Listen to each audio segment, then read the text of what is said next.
solución a ver, ¿no?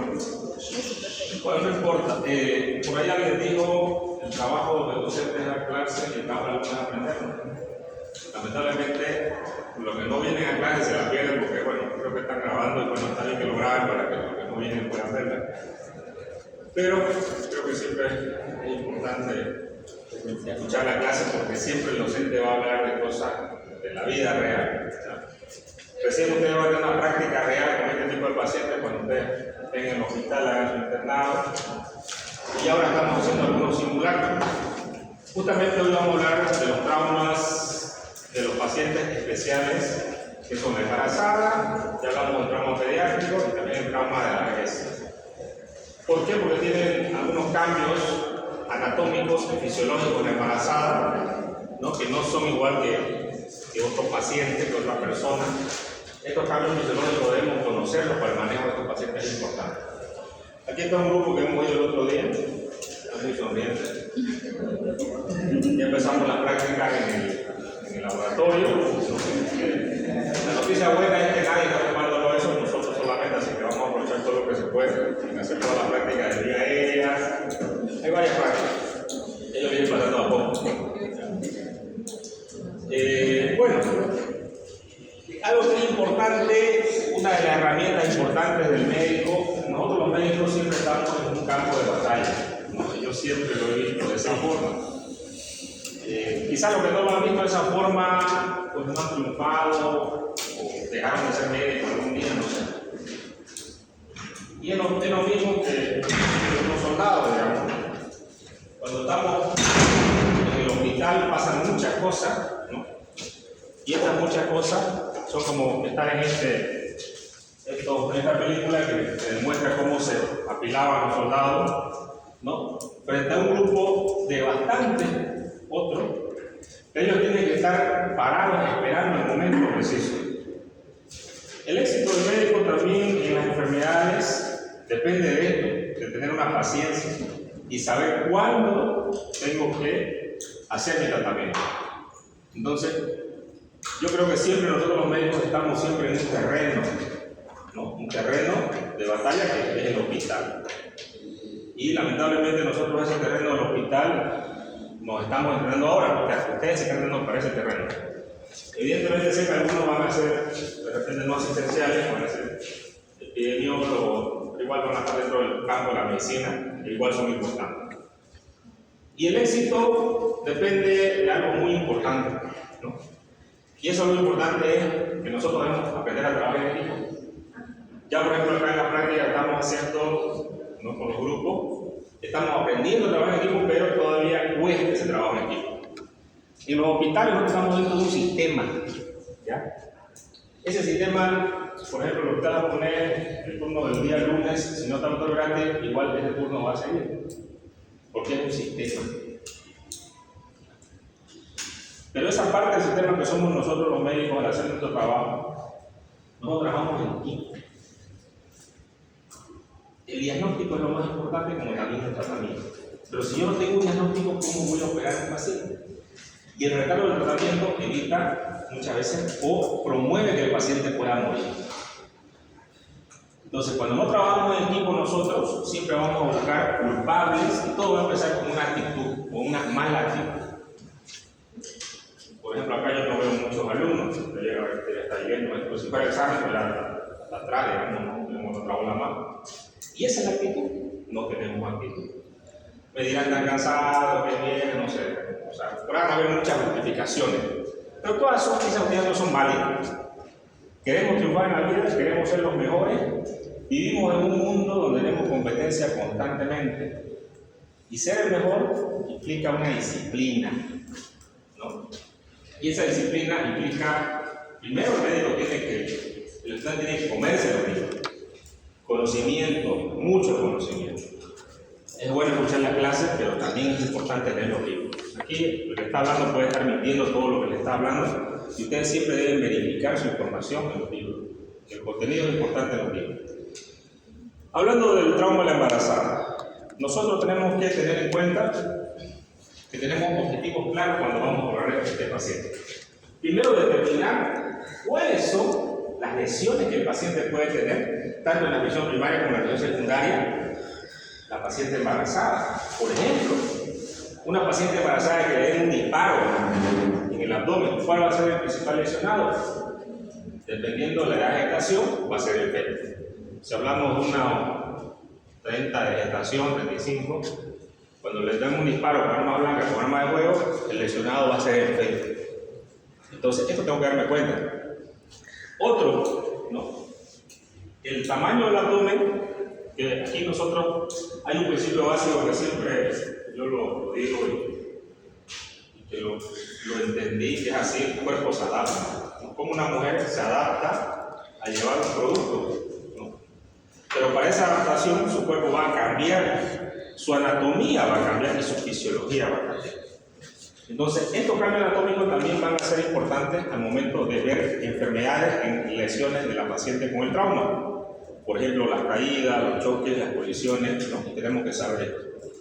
Es importante identificar, como médicos, las lesiones que va a sufrir la madre o el feto con un tipo de trauma. Por ejemplo, una paciente que tiene shock, una embarazada que tiene shock, cuando aparezcan los signos de shock, probablemente el feto ya esté con un signo avanzado, porque tiene una reserva fisiológica, porque tiene un gasto cardíaco mayor, porque tiene un volumen sanguíneo mayor la paciente. Si normalmente hablamos de 7 litros en una persona de 60 kilos, o el 7% en una persona de 60 kilos, en una paciente embarazada es 9 litros. Tiene mayor cantidad de volumen. Y es importante identificar esto. Luego, tener en cuenta los cambios fisiológicos y anatómicos que tiene la embarazada. Elevación del diafragma, no puede respirar adecuadamente, ¿no? Van a haber cambios en el crecimiento del útero, comprimiendo las vísceras, los intestinos, el estómago, comprimiendo la vejiga. Así que muchos cambios anatómicos de acuerdo a la gestación de la paciente.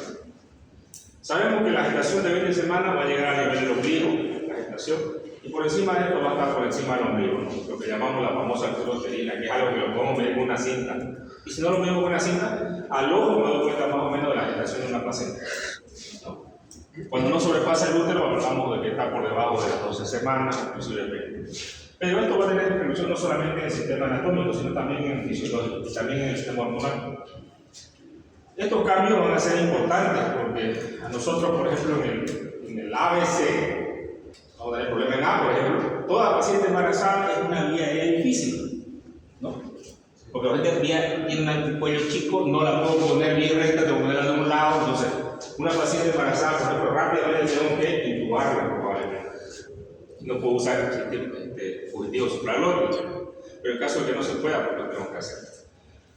Vamos a tener cambios en la columna vertebral por el embarazo, ¿no?, que está llevándolo, y también vamos a tener cambios anatómicos a nivel del diafragma que va a comprimir los pulmones y va a hacer que haya una disfunción a nivel de la respiración.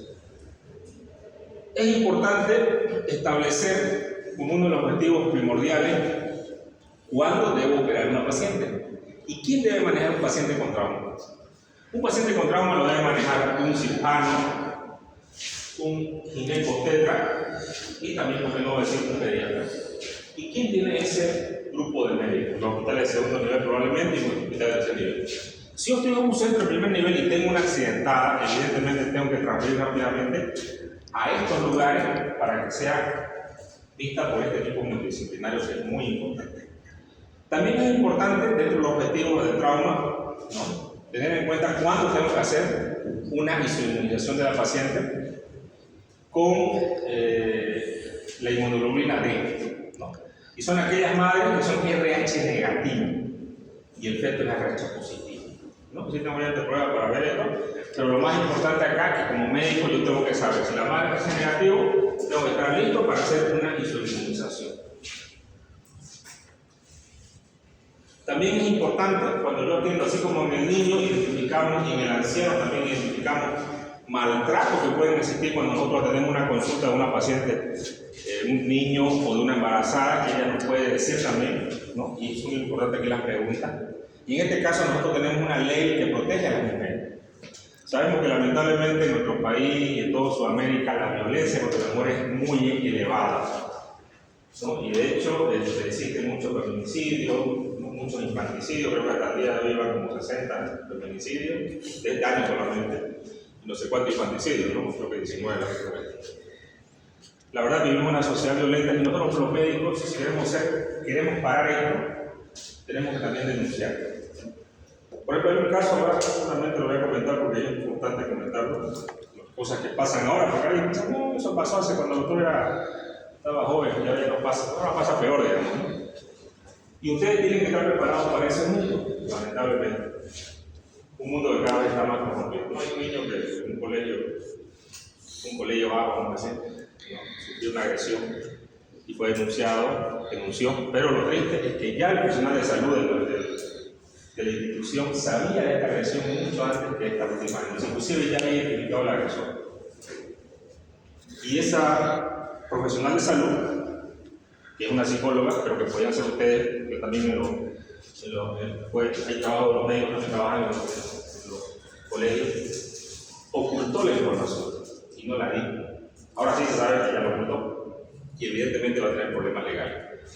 Esto no pasa en una situación, pasa en muchas. Entonces, nosotros no podemos ser cómplices de los delincuentes, nosotros siempre debemos denunciar, porque si después se investiga que sí sabíamos, que sí, y no denunciamos porque, qué sé yo, el tipo puede ser que me dijo, no, ¿sabe qué? Yo no me voy a portar mal con mi mujer. O sea, yo no puedo ser juez ni parte, o sea, yo tengo que agarrar y siempre hacer mi historia clínica, todo lo que yo veo en la historia clínica. Y si veo maltrato, debo denunciarlo. En todos los hospitales es una administrativa social, que uno vaya a hacer la denuncia allá y ya se encargan ellos de llamar la responsabilidad de la mujer o del niño, y esta denuncia tiene que salir, ¿no? Bueno, el trauma es una de las consecuencias hoy día con la feminización, digamos, las mujeres. Yo me acuerdo cuando empecé a dar clases aquí en la universidad hace muchos años atrás, entonces hace 15 años, un poco más de años, más, pero había pocas mujeres que eran alumnas. Por el tiempo fueron siendo más mujeres que hombres prácticamente, ¿no? Entonces, las mujeres hacen un trabajo igual que el hombre, inclusive hasta mejor que el hombre. Son mucho más responsables y uno de ellos es también que conduce vehículos, ¿no? Y usan cinturón y el cinturón muchas veces puede conducir una compresión. Entonces, si no que deben usar las mujeres cuando están embarazadas, bueno, pero tampoco deben conducir a la cierta edad de gestación, tampoco, ¿no? Pues no van a manejar con la barriga, más o menos, ¿no? Entonces, si existe una colisión frontal, el primer lesionado va a ser el útero. Entonces tenemos que darnos cuenta. ¿Cuál es el primer signo que va a aparecer en una mujer embarazada? Va a aparecer hemorragia. Ese es un signo característico de que yo tengo una hemorragia interna. Y no depende de una paciente choqueada, no depende de una paciente hipotensa. Cuando la tenga hipotensa probablemente va a estar muy mal la paciente y el feto va a estar peor. Acá tenemos los cambios anatómicos, el crecimiento del útero, ¿no? 20 semanas, ¿no? Tenemos ya más de las 40 por allá y casi llegando hasta la parte superior, ¿no? Y va a depender también de la estatura de la paciente. Acá nosotros tenemos algo que va creciendo, ¿no? Y tenemos nosotros acá algunas cosas, ¿no? Como la columna y la vena cava y la aorta. El útero pesa sobre esta, ¿no? Y puede disminuir al comprimir la cava, el retorno venoso hacia el corazón, disminuyendo la precarga y disminuyendo la postcarga del paciente. Entonces, la posición lateralizada, ¿no? Es importante para evitar esto y es una de las maniobras que nosotros debemos conocerlas y debemos aplicarlas cuando tengamos una paciente embarazada de una gestación que está por encima de las 20 semanas. Este dato es muy importante. ¿Cuáles son los cambios cardiovasculares durante el embarazo? Tenemos un débito cardíaco que va a estar aumentado un 45 a 50%, un volumen de eyección del ventrículo del 30%, frecuencia cardíaca que va a estar aumentada 15 a 25%, resistencia vascular periférica que va a estar disminuida 20%, resistencia vascular pulmonar que va a estar disminuida 35%, presión central sin cambio y presión peritonal sin cambio.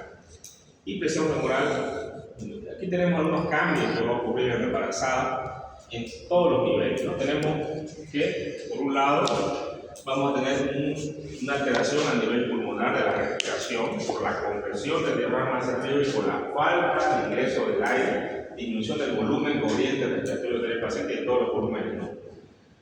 Volúmenes residuales, capacidad pulmonar total, todo va a estar disminuido, ¿no? También vamos a tener compresión a nivel de los intestinos y vamos a tener también compresión a nivel de la cava con la disminución del volumen Tenemos también complicaciones que pueden ocurrir si hay un desprendimiento de la placenta, por ejemplo, ¿no? Y esta es una de las complicaciones bastante graves. El líquido amniótico puede pasar a la circulación sanguínea y puede causar lo que se conoce como una embolia de líquido amniótico a nivel pulmonar, causando una coagulación intramuscular diseminada también y obviamente la muerte del paciente. Y esto puede ocurrir por un trauma, por un desprendimiento del ducto de placenta que ocurre por el trauma, ¿no? Y esto va a causar una falla pulmonar. Evidentemente, aquí hablamos de que el líquido amniótico ha llegado por las venas hacia la aurícula derecha, el aurículo derecho y al pulmón. Y aquí tenemos la lesión pulmonar en una tomografía. Evidentemente, los signos del paciente van a ser insuficiencia respiratoria, ¿no?, aguda, y esto puede ser una complicación inclusive tardía de un tratamiento de trauma. Entonces, tenemos que estar listos para tenerla en cuenta. ¿Qué es lo importante? Hablamos de un centro de trauma, que es aquel que tiene la capacidad de recursos humanos, como los especialistas, que son importantes. También tenemos un quirófano a disposición, una terapia intensiva a disposición, tenemos el ginecobstetra, tenemos el laboratorio, ¿no?, y personal que esté dispuesto para hacer este procedimiento a cualquier hora de la noche si lo necesita el paciente o a cualquier hora del día, ¿no? Y los hospitales cumplen con estos requisitos, como el San Juan de Dios, el japonés. Usted sé que ahora siempre andamos abarrotados, pero siempre tratamos de dar espacio para estas cosas. Y obviamente no nos olvidemos del pequeño. Para manejar el trauma tenemos que tener un banco de sangre, porque vamos a colocar sangre al paciente, disponibilidad de estudios de imagen, y todo esto es lo que corresponde a un centro de trauma. Si no tenemos estas condiciones, pues lamentablemente no vamos a poder hacer un trabajo adecuado del paciente. ¿Cómo valoramos nosotros? ¿Cómo valoramos un feto? Una de las cosas prácticas para valorar un feto es que nosotros hagamos una ecografía, por ejemplo, y aquí se van a ver el corazón, fíjense ahí. Podemos valorar el latido cardiorrestal, ¿no? Inclusive podemos escucharlo, ¿no?, con el monitor, y podemos verlo claramente cómo se mueve el corazón. La ecografía es muy importante para valorar esto.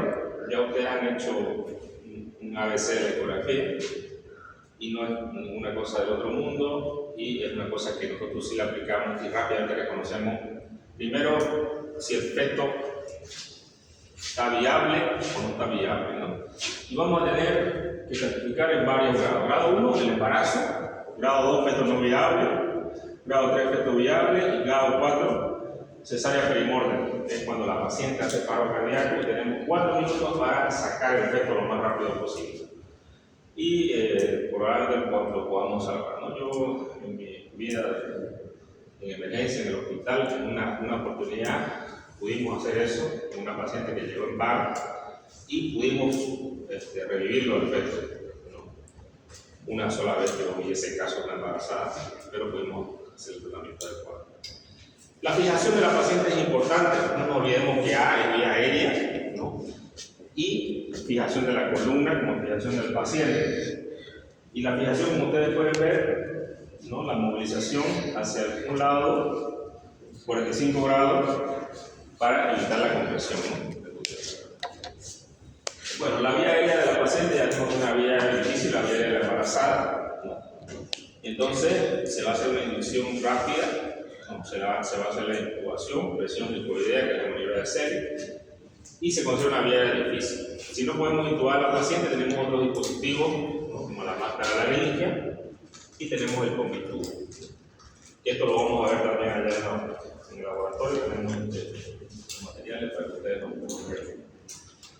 ¿Qué cambios hay en B? En B vamos a tener cambios, pues obviamente el diafragma va a estar elevado. Si yo tengo una neumotórax, por ejemplo una embarazada y quiero colocar un poco de tórax, tengo el riesgo. El otro día tenido el quinto espacio, recuerdo, ¿no? 2, 3, 4, 5, pum, adentro, y de repente se lo meto al abdomen. Por eso que es importante tener en cuenta, siempre ver una radiografía en la embarazada, y siempre ver la clínica, obviamente, ¿no? Y de repente mi tubo tengo que ponerlo más arriba, ¿no? Quizás en el tercero, ¿no?, espacio secundario. ¿Estaría también indicando en el segundo espacio? Se puede, dependiendo de dónde yo escuche, digamos, ¿no? O si yo valoro la radiografía, puedo valorar los espacios hasta donde yo puedo colocarlo. Aquí, por ejemplo, daríamos, si valoramos que este es el espacio 1, 2, 3, 4, 5, 6, capaz que hasta el 6 ya meto abdomen, ¿no? En el 5 tendría que ser en este, ¿no? Pero puedo subir más arriba dependiendo de la radiografía. Esto mismo pasa con los pacientes que son obesos, ¿no? Y todavía peor, porque los obesos más arriba que lo tienen. Entonces, es importante valorar la radiografía porque podemos cometer una iatrogenia. Pues cuando nos equivocamos, iatrogenia, no hay otro, pongamos otro color. Si me equivoqué, perdón, ya no sé. No hay perdón acá. Sí, eso es una paciente normal, una mujer. ¿No? Obviamente tenemos tumores bastante grandes, ¿no? Obviamente acá tenemos, ¿no?, casi hasta el octavo espacio intercostal, pero allá no tenemos. Entonces, a simple vista uno se puede dar cuenta de estos cambios, pero eso es importante ver radiografía constantemente, ¿no? El conocimiento de los estudios de imagen, la grabación en la retina, por ver la repetición de estos estudios. Y obviamente saber valorar una radiografía, ¿no? Es lo que hacemos cuando vamos a la práctica en el hospital. Y bueno, cuando ustedes presentan sus casos. ¿Sí? Entonces, primero hacemos la radiografía y después la hacemos. Sí, el tú. tubo recién. A menos que sea un neumotórax hipertensivo. En caso de ser un neumotórax hipertensivo de test disneico, usted con la clínica se puede dar cuenta hasta dónde está el neumotórax. Usted va a hacer esto, ¿no es cierto?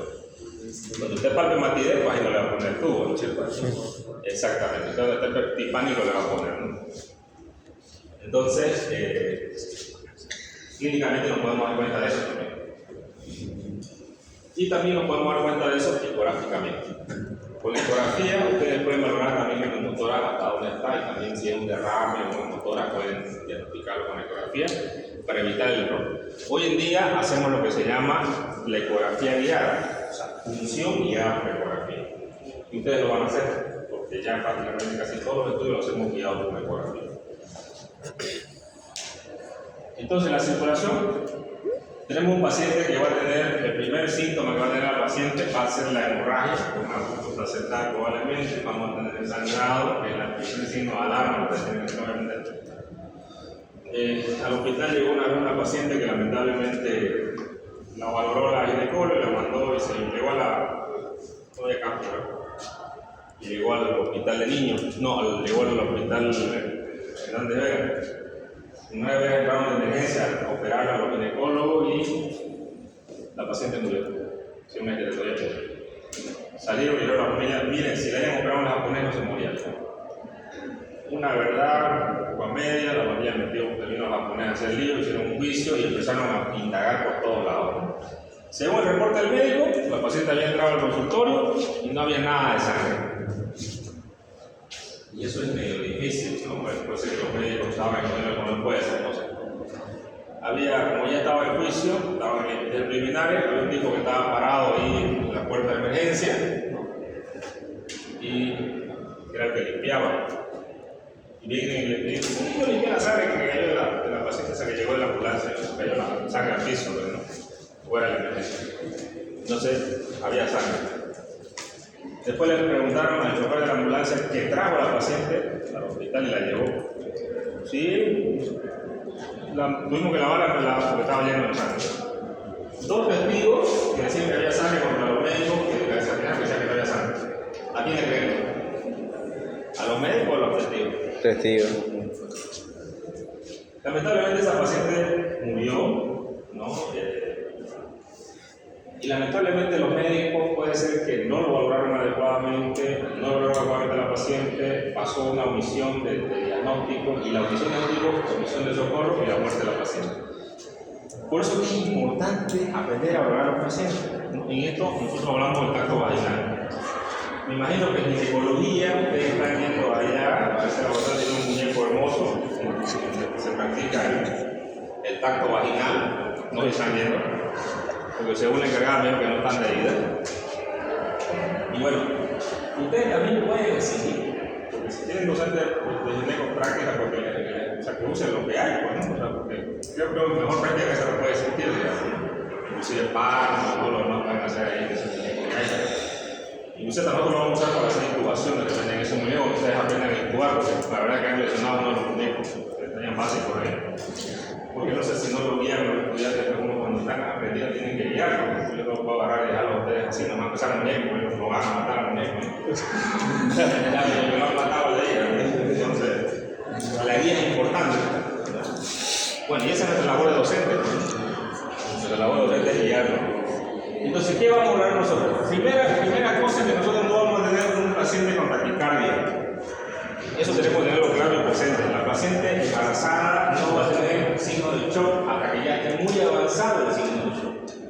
Cuando tenga signos de shock, probablemente la paciente por una pérdida de 45% de su volemia y esté por hacer paro cardíaco.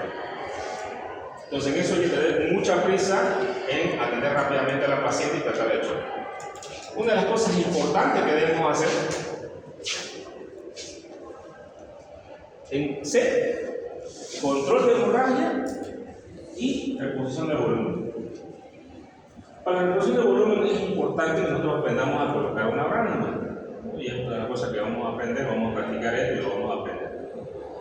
Cada uno de ustedes tiene que aprender a colocar una válvula, al menos mis alumnos tienen que saber, porque después no digan, no, ni colocar una válvula aprendí en la universidad. No inyectable, pueden decir algunos. Entonces esto lo vamos a practicar, cada uno de ustedes lo haga. El año pasado lo hemos practicado, el año pasado también lo practicamos con los compañeros. Y es algo que es sencillo, no cuesta nada, hay que hacer asepsia del lugar, torniquete y presionar. Algunos ya tienen una práctica. Sin embargo, cualquier cosa que ustedes practiquen en la vida, deben continuar con esta práctica, ¿no? Esta práctica es importante porque si yo dejo un rato de practicar, quiero ponerme en olvido. Entonces, después de haber hecho una asepsia, están haciendo el secado del área, ahí ven la vena bastante gruesa. Y nosotros necesitamos rápidamente acceso venoso, comprando las 14 o 16. Obviamente no vamos a pegar 14 o 16 porque son muy grandes. Vamos a pegar comprando las de gato, para que ustedes vean cómo se canalizan, ¿no? Cada uno de ustedes tiene que canalizar. ¿No? Ahí está ya la canalización. Y también es importante que los laboratorios, entre ellos el TPPA, el TP-fibrinógeno y las plaquetas son importantes, como la hemoglobina y también la gasometría. Un paciente con shock hipovolémico tiene acidosis, bien. Sí. Ya, entonces el parámetro de estos laboratorios son importantes. Siempre vamos a pedir laboratorios para verificar cómo está el paciente. La administración de líquido isotónico, solución fisiológica de cristaloides y obviamente dependiendo del grado de shock del paciente podemos colocar plasma y plaqueta de acuerdo al grupo del paciente. Esto es importante, la sacada de la sangre. La reanimación retardada puede llevar a que el paciente pueda morir, ¿no? El uso de vasopresores no se aconseja en la embarazada, ya que los vasopresores producen vasoconstricción a nivel útero-placentario y pueden producir más rápido el deceso del feto. ¿Cuáles son las causas habituales de cirugía no obstétrica durante el embarazo? Con el embarazo, cerclaje, laparotomía pélvica de emergencia y cirugía neonatal. Cirugía no les dan con el embarazo, abdomen agudo, la segunda trauma. Y las otras son otras cirugías que se hacen. Acá, información de la Sociedad Americana de Cirujanos, de los anestesiólogos americanos, presión arterial laparoscópica en mujeres embarazadas según latidos cardíacos fetales. Bueno, eso va a depender, ¿no? De la paciente nos dan esta recomendación de realizar desviación uterina a partir del segundo trimestre, usar tromboprofiláxica mecánica o farmacológica, y eso se refiere a usar vendas elásticas en las piernas, ¿no? Y también a usar heparina de bajo peso molecular, usar una técnica abierta para entrar con el trocar, ¿no? Monitorizar camnográficamente al paciente, que es la mejor valoración, ¿no? De las pacientes que generalmente ya tienen niveles que son bajos, ¿no? 32, 35. Mantener presión de neumopetoneo entre 10 a 15 milímetros de mercurio, minimizar el riesgo operatorio, prevenir el riesgo de hipercapnia, que es por el CO2 que introducen dentro del abdomen, ¿no? O tener otros métodos que son como tracción peritoneal, sin gas en el abdomen. Limitar las indicaciones de tren de Lemburg o Fowler, hacer lentamente los cambios de posición. Y monitorizar al feto, los latidos durante toda la cirugía y también en el postoperatorio. Entonces, estos cambios anatómicos son importantes porque tenemos compresión de acuerdo a la extensión del embarazo. Fíjense aquí cómo están los uterinos comprimidos, ¿no?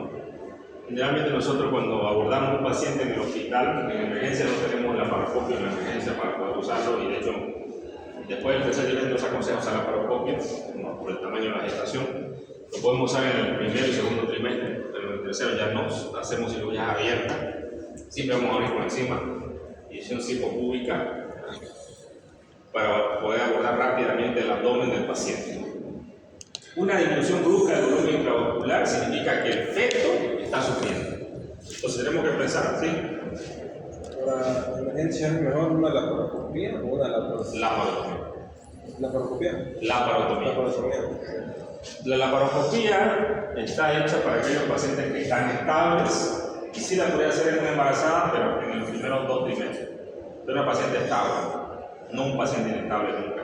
¿Y varía algo en una operación de abdomen agudo en una mujer embarazada? Varía, porque el apéndice, por ejemplo, está acá arriba. Cuando nosotros hacemos una mastectomía en una mujer embarazada, abrimos, tenemos que entrar, siempre yo entro mediana, digamos, es mi recomendación.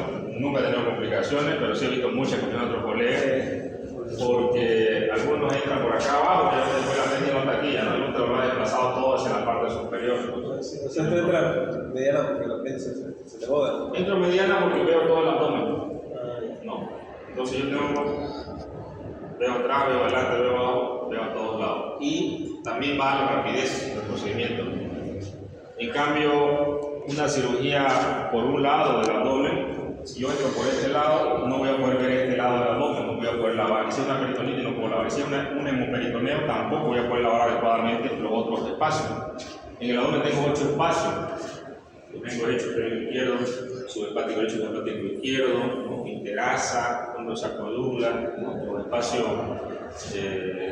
paracólicos, tengo el espacio retrogástrico, son varios espacios. Entonces, el mejor abordaje que existe el trauma, y hasta el día de hoy lo dicen, es la mediana supraintraumbilical. ¿Por qué? Porque ustedes rápidamente pueden abordar la paciente. Por ejemplo, si una cesárea post-mortem, si yo me pongo a acordar acá, ¿no? A separar, tengo que abrir rápidamente y abrir el útero y sacar el producto y empezar a reanimarlo rápidamente, ¿no? Lamentablemente en emergencia nosotros tenemos el reloj, está ahí, y ese reloj indica vida para el paciente. Y esa vida, si nosotros demoramos, se muere. Tenemos que ser rápidos. Y por eso es que las decisiones deben ser decisiones razonables si nosotros vamos a ir a salvar el producto, no tienen que ser rápidas. Peor si el registro paga, que es la cesárea post-mortem de la que estamos hablando. Y cuando hablamos nosotros de la bajada del flujo sanguíneo, el feto va a empezar a sufrir y obviamente la frecuencia recofetal va de 120 a 160. Por encima de 180 ya hablamos de un sufrimiento fetal, ¿no? Y obviamente por debajo de esto también hablamos de una bradicardia y de un paro. Acá tenemos algunas tablas de valores normales del laboratorio de la embarazada versus la no embarazada. Aquí tenemos la embarazada y aquí tenemos la no embarazada. ¿Cómo está el hematocrito de una embarazada? 32 o 42%. ¿Qué me indica eso? Que el volumen sanguíneo es mayor. Tengo mayor cantidad de sangre. Glóbulos blancos, tengo de 5.000 a 12.000. Bueno, se mantiene casi normal. En las primeras etapas del embarazo puede subir. El pH, este dato es importante para echar 740, 745, 735, 745. Aquí tengo una variación. Allá tengo una variación un poquito más elevada. ¿Y dónde es lo que varía? ¿No? Yo tengo una variación en el bicarbonato de 17 a 22 y también en la presión de CO2 25 a 30, que la paciente normal tiene 30 a 40. Entonces, tengo que tener cuidado cuando yo veo un paciente con esta característica. El fibrinógeno en una paciente embarazada baja de 400 a 554 y la presión de oxígeno de 100 a 108. Un dato importante, por ejemplo, cuando tenemos una paciente que tiene es oxigenarla muy rápidamente esta paciente con alta cantidad de oxígeno, sí que todavía no entra un paro respiratorio o técnicas respiratorias. ¿Cuáles son los peligros latentes y prevención? No reconocer cambios anatómicos y fisiológicos durante pueden ocurrir que no tener un diagnóstico acertado del paciente. Es importante revisar la fisiología del embarazo previo al arribo de la paciente. Obviamente los signos vitales son los que no van a hablar de la fisiología. La frecuencia cardíaca, la presión arterial, el color de la piel, la dureza de la paciente, son la respiración, la frecuencia respiratoria. Parámetros que son bastante sencillos. Lamentablemente ahora tenemos muchas distracciones y a veces no valoramos adecuadamente a los pacientes y no registramos. Debemos tener donde registrar esto y valorar adecuadamente. Frente a estos cambios, obviamente, hacer un tratamiento lo más rápido posible. Ya dijimos el respiratorio, la presión de CO2 de una paciente 35-40 podría indicar inminentemente fallas respiratorias del embarazo, ¿no? Si en una paciente no embarazada, puede ser normal. En una paciente embarazada, sí, es anormal. Entonces, el peligro latente, que nosotros faltemos al reconocimiento de la presión del dióxido de carbono y obviamente la paciente empieza a tener una falla respiratoria durante el embarazo. Esto va a llevar a una hipoxia fetal. ¿Cuál es la prevención? Anticiparnos a estos cambios con la frecuencia respiratoria, ventilar rápidamente a la paciente, oxigenar rápidamente al paciente, valorar con una gasometría rápidamente hacer al paciente para ver cómo están los gases en sangre y obviamente reconocer esto y lo que no tiene hipercambio. Aquí tenemos una radiografía de pelvis, ustedes pueden ver la cabeza del feto, obviamente está encajada, ¿no? Los estudios radiográficos en la tercera semana se pueden hacer sin problema, ¿ya? Y antes se puede hacer, pero previniendo, ¿no?, de dar al feto cuando hablamos del primer trimestre, la teratogénica, los rayos X, ¿no? Otro problema que tenemos, peligro latente, confundir eclampsia con trauma craneoencefálico. Ustedes saben que la eclampsia son las convulsiones que pueden dar pacientes, pero el trauma craneoencefálico también lo que son convulsiones. Es importante tener en cuenta que pueden ser las dos cosas o puede ser una de las dos cosas. Para esto nosotros vamos a tener que obtener una tomografía de cráneo para descartar si no existe algún hematoma. Y obviamente lo descarta. Si no tenemos nada acá, pues obviamente podemos pensar que es eclampsia. Mantenga alto índice de sospecha en presencia de cáncer cuando las convulsiones sean acompañadas de hipertensión, proteinuria, hiperreflexia, edema periférico de una paciente embarazada a una traumatizada. Entonces, estos datos son importantes tener en cuenta: la proteinuria, ¿no?, la hiperreflexia y obviamente la presión arterial que elevada a la paciente, ¿no?, con eclampsia al traumatismo encefálico. Obviamente con la tomografía rápidamente nosotros vamos a poder descartar si se trata de un TEC o no de un TEC. Entonces es un estudio, si bien tiene con altísima sensibilidad, para evitar errores. ¿Cuáles son las causas de los mecanismos que se van a producir una embarazada? Tenemos la colisión vehicular 49/49, 25 caídas, agresión 18 y lesión por arma de fuego va disminuyendo a 4 y quemadura 1, ¿no? Aquí tenemos las colisiones todos los días. Ayer había 2 accidentes, una flota que estaba allá en camino y la chocó por detrás, 2 camiones se chocaron de frente anoche y uno murió dentro, quedó imbricado. ¿Por qué tiene que estar imbricado? Quedó en el volante, no pudo salir, ¿no? La que ha implicado tiene que ir los bomberos y rápidamente abrir. Lamentablemente hasta que quisieron ir, se ardió el tipo y murió quemado, ¿no? Entonces esto, ustedes lo van a ver, a mí no quieran verlo, lo miren, lo van a ver. No, aquí tenemos las agresiones, las caídas, ¿no? Y obviamente también, aquí por ejemplo, a esta paciente le dispararon y fue su hijo de 4 años, que encontró una pistola en la casa y le disparó, ¿no?, a su madre que estaba jugando el niño. Otra cosa que es importante es cuando entramos en penetrante y cerrado en embarazadas. El cerrado 91, penetrante, lesión por arma de fuego 73, lesión por arma blanca 23 y lesión por escopeta 4. Obviamente estamos hablando de países como Estados Unidos que tienen demasiadas armas que constantemente están agrediendo. Los hematomas son importantes, estos tatuajes, estos estigmas, para que nosotros identifiquemos unas lesiones que pueden aparecer en los pacientes. Para optimizar los resultados de la madre y del feto, debemos evaluar y reanimar a la madre primero, es importante. La madre sin el feto.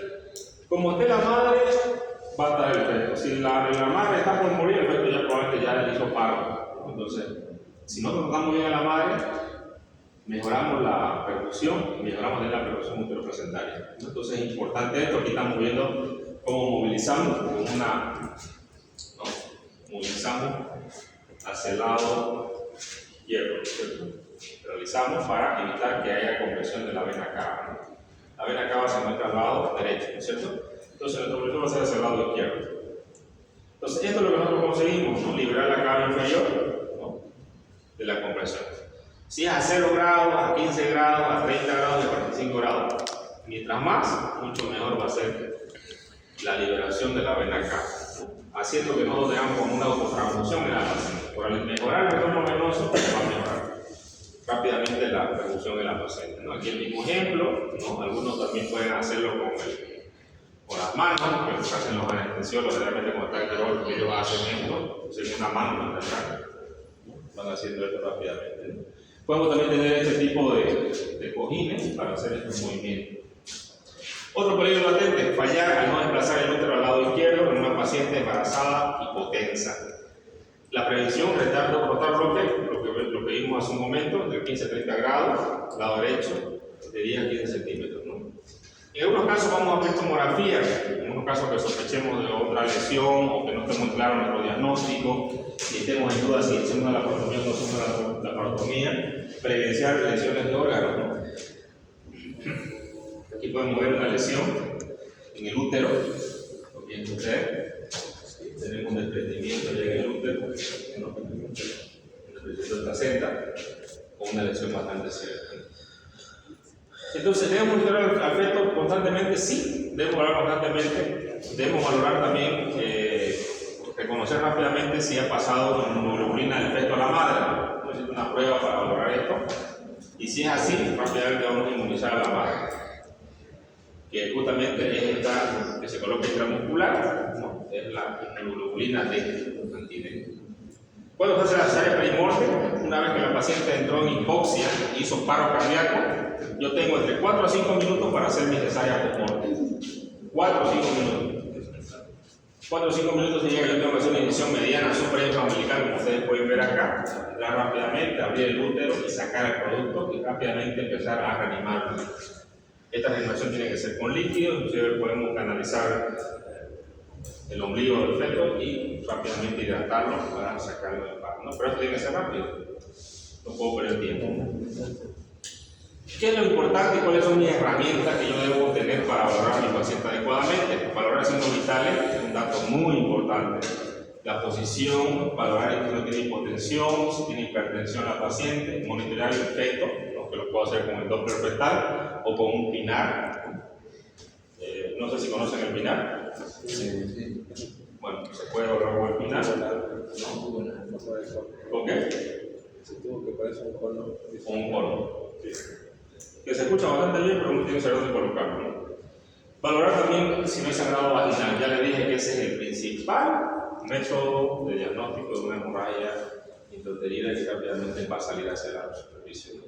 Los laboratorios son importantes, el hematocrito, esta prueba es una prueba para valorar si hay glóbulos fetales en la sangre materna. Y si es que hay, pues rápidamente tenemos que inmunizar a la mamá, ¿no? Tenemos que pedir un perfil de coagulación, ¿no? El INR, que es el TP, el tipo de tomopatina, degradación de fibrina, fibrinógeno y prueba de Kunz indirecta, ¿no? Que me va a indicar si va a haber hemolisis o no. Los estudios de radiografía puedo obviar algunos estudios si no es necesario, pero generalmente tengo que hacerlos porque son métodos médico-legales, ¿no? Entonces, radiografía de cervical, tórax y pelvis es muy importante, ¿no? Solamente obviaría esta en caso de que el paciente esté con una primer trimestre, ¿ya? Pero igual, si tengo que valorar un beneficio, veo quimosis, veo lesiones, pues tengo que hacer la radiografía, ¿no? Ahí valoramos, digo beneficios. Eso es una pelea constante que había con los ginecólogos, porque ellos hablan del factor teratogénico, pero ¿cuál es lo primordial más importante en un paciente? Salvar la vida, correcto. Y había muchas discusiones, por ejemplo, con que no la hagas, que no sé qué, que más acá. Lamentablemente se ha llegado a una conclusión, ¿no? Y la conclusión es que si ustedes lo ven necesario, háganlo. Porque nos han pasado complicaciones, y esto lo hablo de la vida, práctica. Por ejemplo, peritonitis. Operaban una peritonitis, venía el ginecólogo, no le das antibiótico, que es teratogénico, no le pongas tubo porque le va a estimular el útero. El cirujano no hacía caso, el paciente se iba al hospital y volvió a los 2 días, o 3 días, o a la semana con una infección generalizada, en mal estado general. Algunos pacientes inclusive murieron. Otros pacientes entramos a operarlo y pasaron a terapia. Entonces esto está claro. Yo voy a usar lo mismo que uso para hacer el tratamiento de los pacientes no embarazados.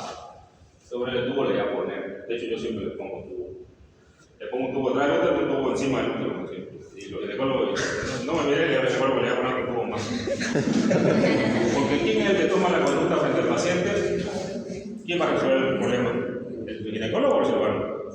El cirujano. Entonces yo no puedo decirle a él que me diga cuál es lo que yo voy a hacer. ¿No? Entonces yo tengo que tener las opciones. Como soy el experto, tengo que hacer cuál es el tratamiento. Lamentablemente lo que les comento fue muchos casos que se fueron mal, inclusive llegaron a pacientes ya complicadas por su abogado al lado, ¿no?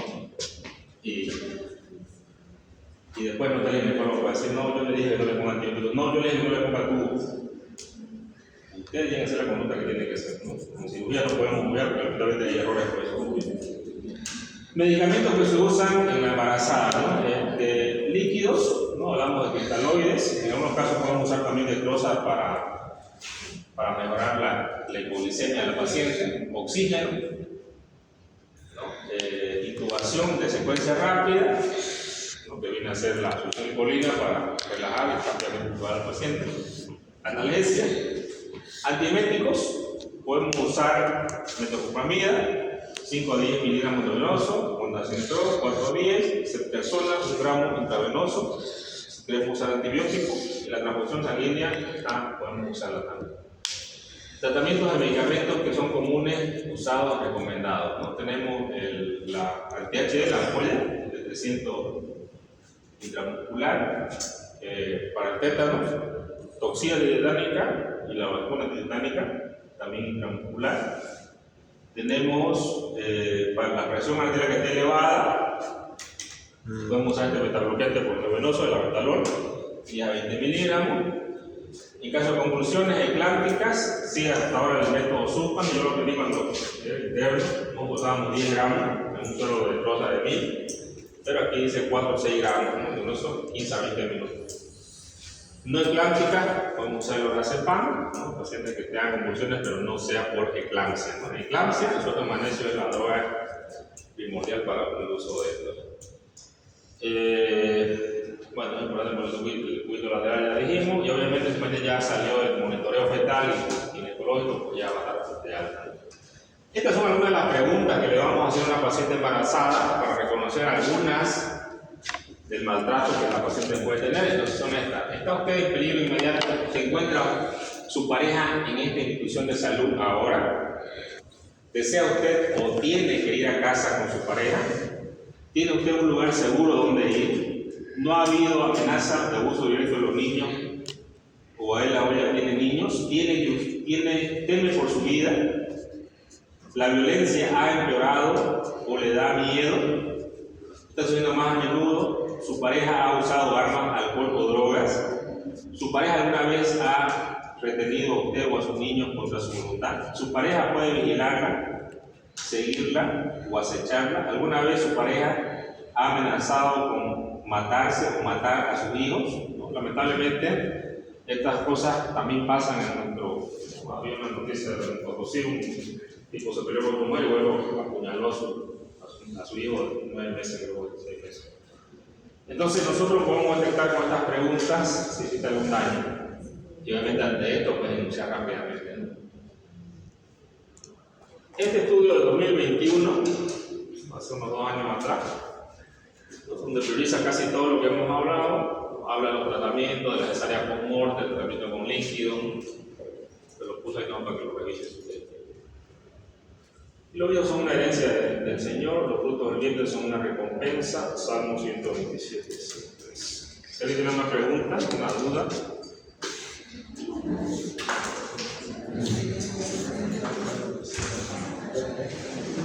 Entonces, lo del día lunes y... Doctor, y si hay una rotura esplénica por traumatismo de una mujer embarazada, ¿cuál sería el procedimiento a hacer? Esterectomía. ¿Esterectomía? Esterectomía. Cualquier lesión del trauma en la embarazada se debe manejar como un trauma en un paciente no embarazado. A un paciente que no estuviera embarazada, ¿qué es lo que yo haría? Le haría rápidamente para la hemorragia, le saco el útero, le saco el vaso. Y si no puedo sacar el vaso porque la gente está muy mal y hago control de daño, yo agarro y hago un empaquetamiento para que no siga sangrando. Entonces hago el procedimiento que pone un paciente no embarazado. Obviamente me va a costar más porque tiene el útero del paciente, ¿no? Entonces, debo igual de sería O sea, usted es el que, en caso de que tenga un trauma de útero y el feto esté en paro, digamos, usted es el que lo saca al bebé. Ajá. Si no está el ginecólogo, lo puedo sacar yo. Sí. Pero si está el ginecólogo, lo puede O sea, tenga la semana que tenga sal, lo tiene que reanimar, ¿sí? ¿Sí? ¿O cómo va? Claro, pero mientras menos semanas tenga, menos riesgo de sobrevida tiene, ¿no? Y si tiene un trauma de útero, ¿no? O sea, que esté sangrando y también tiene una hemorragia hepática, ¿no? O sea, primero usted o el ginecólogo, ¿no? Para el útero. O usted se encarga El cirujano siempre es el que va a tomar la batuta en el tema del trauma porque es el que tiene más experiencia. Y la sacada, ¿no? Digamos, parar hemorragia, tiene que ser siempre tiempo rápido, tiempo récord. El útero, lamentablemente, no se puede parar la hemorragia a menos que se saque el útero. No hay forma de parar la hemorragia en el útero a menos que lo saque. Y eso es una cirugía larga y que puede morir la paciente de la cirugía. Pero parar la hemorragia del hígado, puedo colgar con pesas y parar. Si es una hemorragia del vaso, puedo colgar con pesas y parar.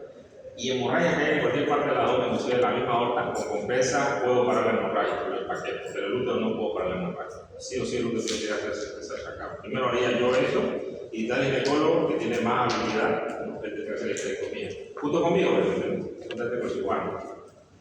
En esto nosotros hacemos equipo. Los dos médicos hacemos equipo. ¿Otra pregunta?